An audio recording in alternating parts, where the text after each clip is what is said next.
when you're moving from place to place, place. Good morning, good morning, morning, good morning, morning. Good morning, viewers, and welcome back to the Tobago Updates morning show, coming to you here live from the Port Mall in Scarborough, Tobago.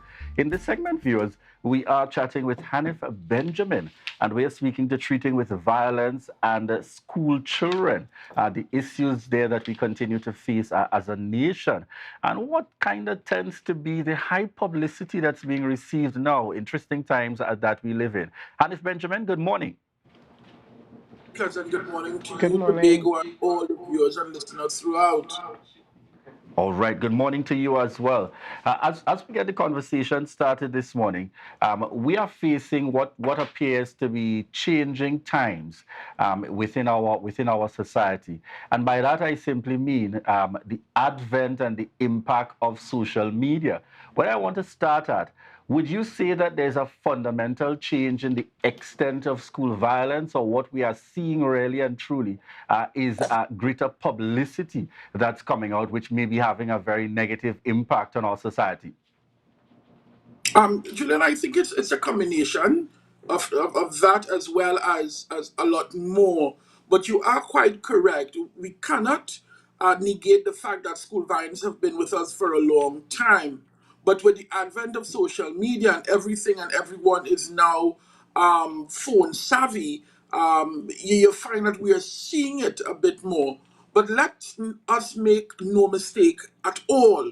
Our society is a violent one, and our children have been exposed to community violence in real life, as well as unsavory violence throughout our social media, as well as the movies that we look at. So, our society in general is a violent one. And of course, because children are who they are a microcosm of what we see and experience. So we cannot see and experience violence in our community and then be shocked when we have violence in our school. It is just a continuation that we see. So definitely it is a combination of both social media as well as a different level of violence in our society now. Now, Hanif Benjamin, again, good morning. Now, school fighting is nothing new. Are you hearing me? I am. Okay, school fighting is nothing new to our society. I think I've had my share of school fights, and I'm talking over 20, 30, 40 years ago. But it was nothing like what we see here today. In the news this morning, we see where a boy 17 is held with an AR-15 magazine and ammunition in Sandy Grande. Just last week, we saw on social media a fight right here in the heart of Scarborough that resulted in students clad in school uniforms, moving from the sidewalk into the middle of the street. Cars are stopping, vehicles are stopping to allow them, allow. I'm not sure for the fight to continue or to not injure or harm these children. My question is, when we, and I'm not looking to play the blame game here, but when we look at our society, like I said, this is nothing new. How did we escalate to the point where students are being injured? We're looking at guns. We're looking at knives coming into the schools. We're looking at students seeking to cause bodily harm, bodily injury. It's not just a push, a shove, and a curse, but it is the desire to shed blood. How did we reach here? You know, you're raising some critical points, very, very critical. The intensity and frequency definitely have moved over the years. And I blame the fact that our children are exposed to extreme violence. I think that is one of the major cause that is causing our children to be as violent as they are. I also see where the pandemic would have also included children frustration and stuff like that. But more importantly, I speak about the 17-year-old with the AR rifle.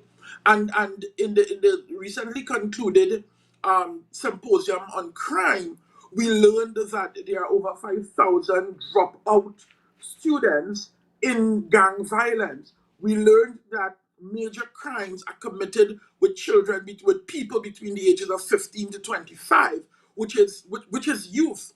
And so we have to ask ourselves the question, are we doing what needs to be done for our young people? Disappointed I am that at the end of the conference, while guns are the major violent tool, what I took away from the conference is our youth are in crisis. That is what I saw. Our young people are in crisis. And the more we seem to not understand that fact, the more the violence will continue. We have children who have, in the last 10 years, lost the power of supervision in the evening because traffic is just horrendous. People are working longer hours. So it means that our parents are on the road more than they're at home. Who is supervising that child in the afternoon? You have to remember that gang and gang leaders operate 24 hours a day, every day. We take time. We operate from 8 to 4 and 8 to 2. I have been saying we need to bring in a holistic after school program that is designed for young people. Our scout program at one point had thousands and thousands of young people. We don't see scouts in every school. Our girl guides, we don't see that in every school. We don't see cadets in every school. Our sporting program in our school has been reduced. Our after school activities have been reduced. When I went to school, I had the benefit of pan music, dance, drama, art. All of those things were done after school. But over the last 10 years or so, or even before that, we saw it dwindling to some where it's non-existent. And I believe, and the old adage says it best, idle hands are for the devil's workshop. And so when we leave our children idly and idling by, then what we expect when the gang leaders are doing what they need to do. And that now is coupled with community violence.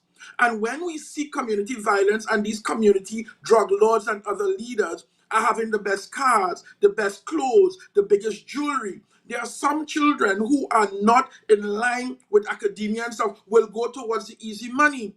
And because guns and drugs are flowing in and between Trinidad, it means that there must be people to protect the drugs. And in order to protect the drugs, you need the guns. And a lot of what we see is a lot of turf war. And therefore, if we are not extracting our children from the drawers of these violent people, then we're not doing our job. And so my answer is let us use these monument as schools and create a robust after school program that will see students in school from 2:30 upwards of 6. Not only are we just creating a program, but we're going to have food and feeding children, so jobs. We're going to have all these people who graduating from UTT and UWIN Creative Arts and Sports and all these things. They're going to have an after school job. We could also include in that program our Venezuelans who are living in Trinidad as well, because we have a situation where these people need to learn to speak English. We have where the children need education. So much more can be done. But we are not realizing that we have thrown our children to the wolves, and now we are complaining when they come back, knowing how to run with the wolves. No, we almost out of time, but I want to get your perspective very quickly. And I like the idea that we're looking in the context. As I said, this has to be an approach in terms of solving and treating with this issue, has to come from different angles. You've spoken to the education system. We know there's the need for greater involvement there in terms of community, youth development, sport, and a number of areas that can contribute. But I'm very interested to get your perspective. What do you see as the role of the police service? Because very often when these things happen and there's already the result of it, we rush to ensure that there's a police presence. And there was even a time where we were thinking we'd want to have the intervention with them around compounds and probably by schools, etc. And there was that back and forth as to whether or not they should have guns and those kinds of things. But the question is, what do we see as the real role? Because I do not believe fundamentally that ought to be the role of the TTPS in terms of trying to solve this issue as part of the role of the Trinidad and Tobago Police Service when it comes to treating with these issues that we face in schools? Is there a role? Of course, there is a role, but what I would like to see is our leaders stop using TTPS as a scapegoat, because it is not the role of TTPS, in my view, to be in any school to quell or to guide. We have principals and teachers and guidance counselors and social workers. Let us use the network that is available, which includes the police, right? I believe that police role should be more of a guidance and directing, as well as providing social norms, behavior norms that we can teach our children. I think that there is more of a role for our cadets, our scouts, our girl guides, our brownies. I believe that that is a more sustained role in our school system. Notwithstanding, of course, if there is violence and breaking of the law, the police will do what needs to be done. But I am also encouraging the police to work from a therapeutic jurisprudence perspective, where both policing and the social work hand in hand. Because our children are behaving based on what they see and learn from us, the adults. And too often it is easier to punish our young people as opposed to going after the people who are responsible for making the young people behave the way they behave. I am not taking away that young people have a role as well in terms of their own behavior. But we cannot negate the fact that we as the adult must guide and protect them. We must teach and mold them. And we're not doing a whole lot of that. And therefore, I believe if we have a conglomerate of all the role players, all the key critical people, including the police service, we need to have a meeting with scouts and we need to have sustained programs in our school to capture our young people so that the criminals and what they offer would not capture them. Thank you so much, sir. And I wish that we had more time with you this morning. But certainly, even as we look at moving forward, just give us maybe one or two tips. How do we move forward? How do we, parents, teachers, because rightly so, teachers, they're frustrated. They have become frustrated and they have just simply dropped the mic. They have let go of the reins, and que sera, sera. It seems as though the principals are frustrated. They've given up. Teachers are frustrated. Parents are at their wits' end. They don't know what to do. What do we do as a society? Let us begin to listen to the young people. Let us create spaces for young people. I keep hearing that we have programs for young people, but having programs available and having programs accessible is two different things. Let us listen to our young people. Let us bring them to the front and let's make them the priority. Let's make them the priority. I know people are frustrated, but the important thing is if we are able to pause and listen to our young people, where they hurt, where they feel, where then we will be able to move. So that is the first step I would want to suggest. Then the second thing is let us create safe spaces for our young people. Let us create opportunities that are accessible for our young people.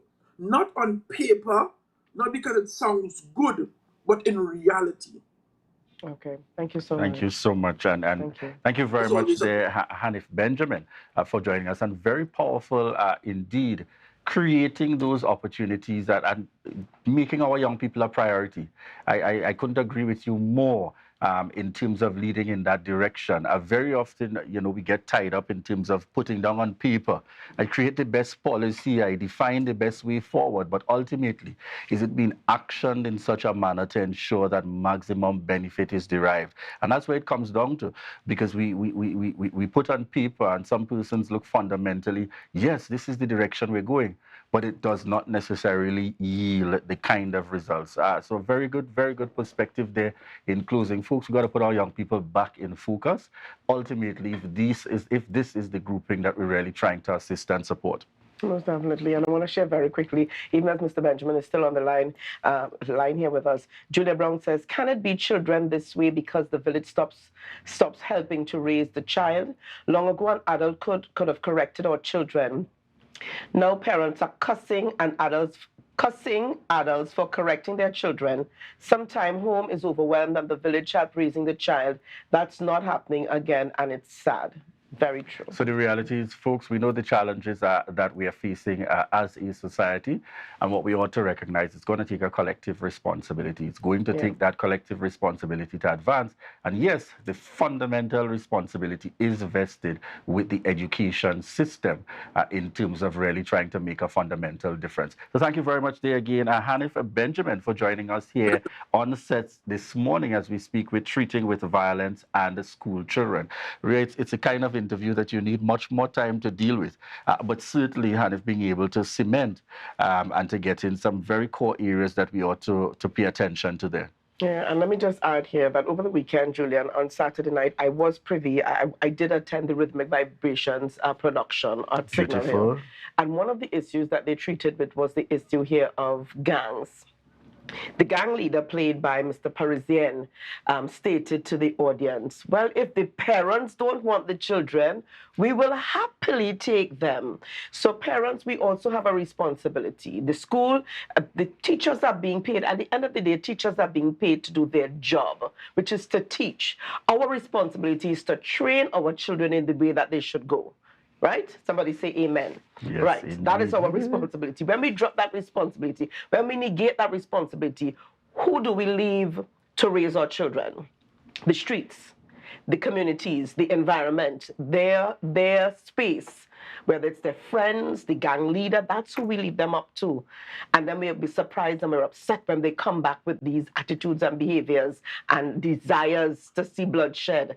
But that is who is raising them. It's a good opportunity for me to give a shout out and kudos to the greater percentage of actual teachers within our society and our mix that realize that their jobs and your responsibility goes well beyond just conveying the curriculum. I want to say kudos particularly to those teachers that take that kind of vested interest and are even prepared to have that honest conversation with parents, even if parents sometimes don't want to hear the truth in this circumstance when you observe and you see the challenges that may be ahead in terms of children. So I really want to encourage our teachers to continue to keep up in terms of doing your very best out there, because I dare say your role over the years has evolved to well beyond just conveying a curriculum, but more than that, seeking that kind of lifelong interest of a child. And therefore, that's why a teacher becomes so special in our life. We trust that we'll have more of those out there in the system and persons venturing into the education system, recognizing that greater responsibility. All right. Who do we have up in the final segment this morning? All right. So we're going to be wrapping things up this morning, chatting with Joseph Jordan, Sergeant of the TTPS. The focus this morning is on giving us some updates on the TTPS and the juveniles committing crime. So we'll chat some more about that. All right, viewers, we want to thank you so much for the continued love and support and for choosing the Tobago Updates morning show. This is your opportunity to share the live, share the live, share the live.